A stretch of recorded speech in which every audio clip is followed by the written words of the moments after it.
లేకపోయా, అనేక రకాలైనటువంటి హామీలు ఇచ్చా, మోసం చేశా, మీరు క్షమించండి. కాబట్టి ఇక మీద అవకాశం వస్తే ఇవి చేస్తానని చెప్తే బాగుంటుంది తప్ప నిన్ననే చెప్పాడు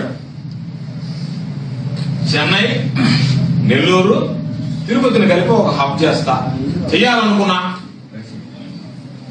మనం పోయినప్పుడు కుప్పం, చిత్తూరు, బెంగళూరు ఒక హబ్ చేయాలనుకున్నా.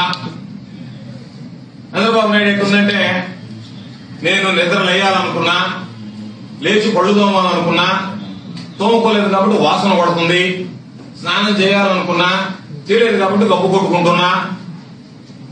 అంటే అన్ని అనుకున్నా అని నువ్వు అనుకున్నటువంటి ఎందుకు చేయలేకపోయావు చెప్పాలి. రాజకీయాలకు వచ్చి కొత్తగా ఒకటి అడగటం లేదు. నీకు విశిష్టమైనటువంటి పరిపాలన అనుభవం ఉందంటున్నావు. ఒక పక్క అది మాట్లాడుతూనే నేను అనుకున్నా అంటే రాజకీయాల్లో ఉన్నప్పుడు మాత్రం అమలు చేయవు, రాజకీయాల్లో లేనప్పుడు మాత్రం అనుకుంటావు. అందుకనే కదా జనాలు నిన్ను దూరంగా పెట్టేది. నువ్వు నిన్న జగన్మోహన్ రెడ్డి గారి గురించి విమర్శించావు.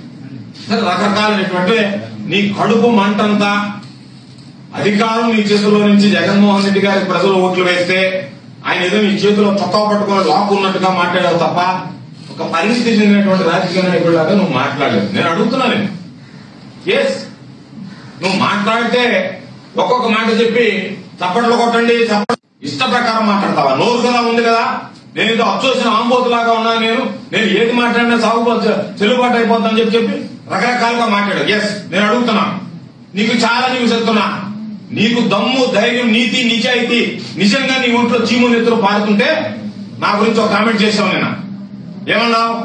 సిబిఐకి సంబంధించి కోర్టులో సంబంధించినటువంటి కేసులు ఫైల్ మాయం చేశాడు గోవర్ధన్ రెడ్డి అన్నాడు. నీకు ధైర్యం ఉంటే, నీకు దమ్ము ఉంటే, నీకు నీతి నిజాయితీ ఉంటే, సిగ్గు లజ్జ ఉంటే, పౌరుషం ఉంటే, రోషం ఉంటే, నీ ఒంట్లో పారేది చీములు నెత్తులైతే నేను కోర్టుకు వెళ్లి సిబిఐకి విచారణకు సిద్ధం అని చెప్పి దాని మీద సిబిఐ విచారణ జరుగుతుంది.